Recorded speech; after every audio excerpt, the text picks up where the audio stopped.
Las guerras comienzan cuando se desea, pero no terminan cuando se quiere. Maquiavelo. Cuando llegó el invierno de 1914, se hizo patente en toda Europa que la guerra, esa guerra que en principio acabaría en unas pocas semanas y que ahora engullía a cientos de miles de hombres, se prolongaría mucho más allá de lo esperado. El día 7 de diciembre, el Papa Benedicto XV, comenzó a difundir mensajes de paz y de alto el fuego entre los combatientes. Los gobiernos y altos mandos militares hicieron oídos sordos a las peticiones de paz y de alto el fuego del Papa. La petición del Papa caló mucho más hondo en los soldados. La gran mayoría de los contendientes eran de tradición cristiana, y en ellos se encendió el deseo de regresar a sus casas para pasar la Navidad con sus familias y seres queridos, como era tradición para ellos. Pero en lugar de eso, millones de hombres se encontraban hacinados en estrechas trincheras, llenas de suciedad y ratas, donde la muerte estaba por todas partes. El 24 de diciembre se produjeron un gran número de actos espontáneos en distintos sectores todo el frente.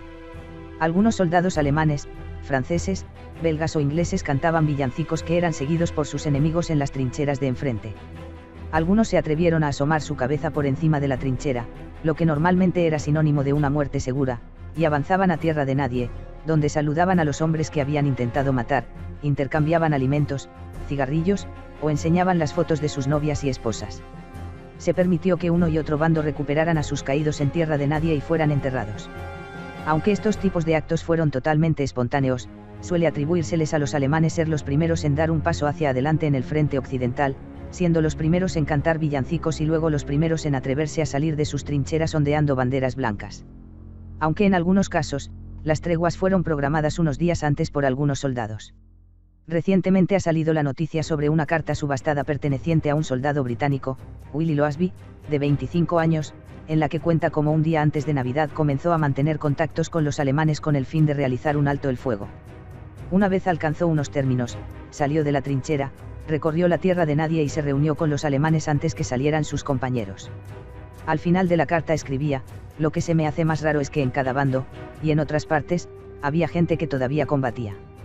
Aunque suele relacionarse la tregua de Navidad con un acto de celebración realizado entre tropas alemanas y británicas, lo cierto es que se produjeron actos parecidos en todos los sectores y todos los frentes de la guerra, salvo quizás en el frente serbio entre estos y los austrohúngaros. En el frente occidental solo la legión extranjera francesa decidió lanzar un ataque durante el día de Navidad, en el sector de Alsacia.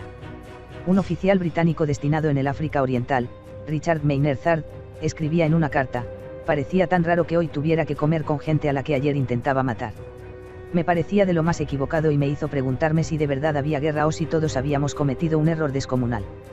En el frente oriental tanto austrohúngaros como rusos recibieron la orden de sus oficiales superiores de no abrir fuego contra el enemigo a menos que fueran provocados.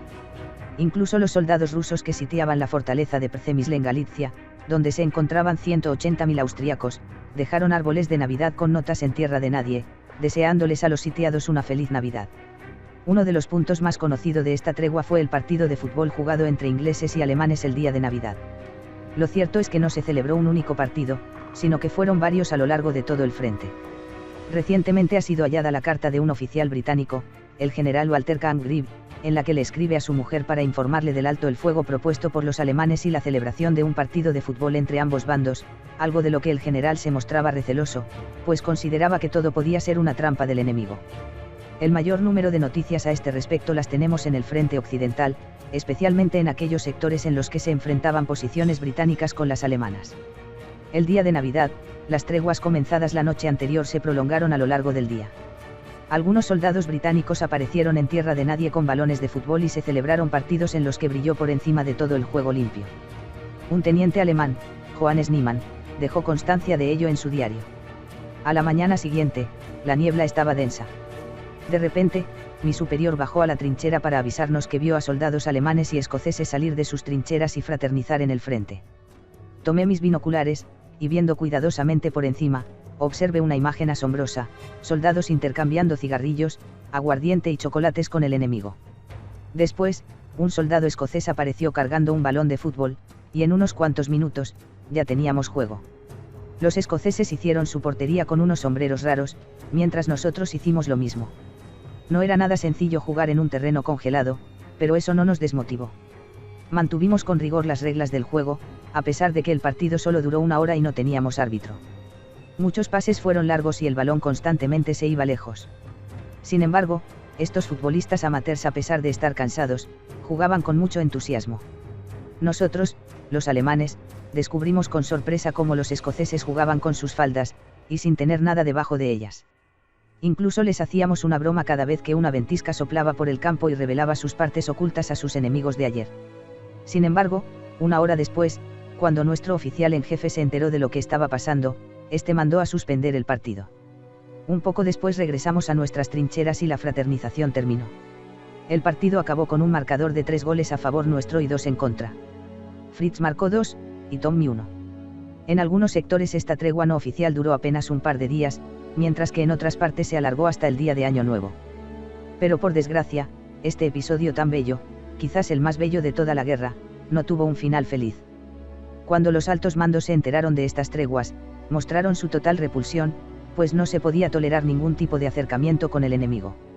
Los altos mandos no estuvieron implicados en estos actos, de hecho cuando les llegaron las noticias de estos actos se mostraron contrariados y enfurecidos.